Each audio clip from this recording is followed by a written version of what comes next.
திருப்பரங்குன்றம் கோவில் நிர்வாகத்தின் சார்பாக கண்காணிப்பாளர் கொடுத்த புகாரின் பேரில் தர்கா நிர்வாகம் மற்றும் கொடிகட்டிய இஸ்லாமியர் மீது 3 பிரிவின் கீழ் வழக்கு பதிவு செய்யப்பட்டுள்ளது. இதுகுறித்த கூடுதல் விவரங்களை செய்தியாளர் செந்தில் வழங்க கேட்கலாம். வணக்கம் செந்தில். திருப்பரங்குன்றம் மலை விவகாரம் தொடர்பாக அரசின் சார்பாகவும் கோயில் நிர்வாகம் சார்பாகவும் தொடரப்பட்ட மேல்முறையீட்டு மனுக்கள் தொடர்பான விசாரணை முடிந்து தீர்ப்பு தற்போது வழங்கப்பட்டிருக்கும் நிலையில் புதிதாக அங்கு தர்கா நிர்வாகம் மீது வழக்கு பதிவானது செய்யப்பட்டிருக்கிறது. இந்த வழக்கை யார் தொடுத்திருக்கிறார்கள்? வழக்கினுடைய முழு பின்னணி என்ன? விரிவான விவரம்.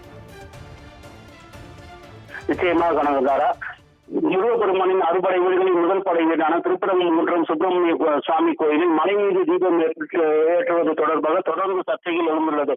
கடந்த டிசம்பர் 1ஆம் தேதி மதுரை உயர்நீதிமன்ற கிளை நீதியரசர் ஜி.ஆர். சுவாமிநாதன் தீர்ப்பு அளித்ததன் அடிப்படையில் தமிழக அரசு சார்பில் மாலை மீது தீபம் ஏற்றப்படவில்லை. அதனைத் தொடர்ந்து விசாரணைகள் நடைபெற்றது.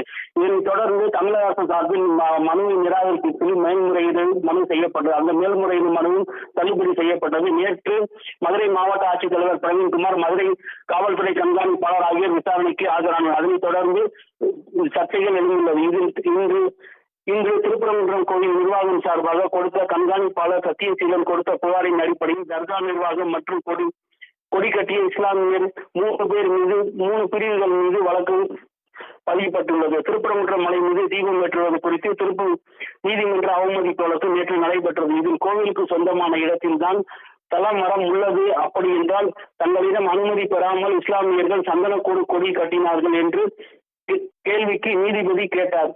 மேலும் இது குறித்து புகார் செய்து கொண்டார்கள் என்று கேட்டது. அதன் காரணமாக நேற்று இரவு திருப்பரங்குன்றம் முருகன் கோயில் சார்பாக கண்காணிப்பாளர் சத்தியசீலன் கொடுத்த புகாரின் பேரில் பிரகாசம் தர்கா நிர்வாகம் அனுமதியின்றி அத்துமீறி சென்றது, அனுமதி இல்லாமல் கொடி தலமரத்தில் கட்டியது, தலமரத்தில் இஸ்லாமியர்கள் குழுவாக சென்ற நபர் மீது ஆகிய 3 பிரிவுகளின் கீழ் திருப்பரங்குன்றம் போலீசார் வழக்கு பதிவு செய்துள்ளனர்.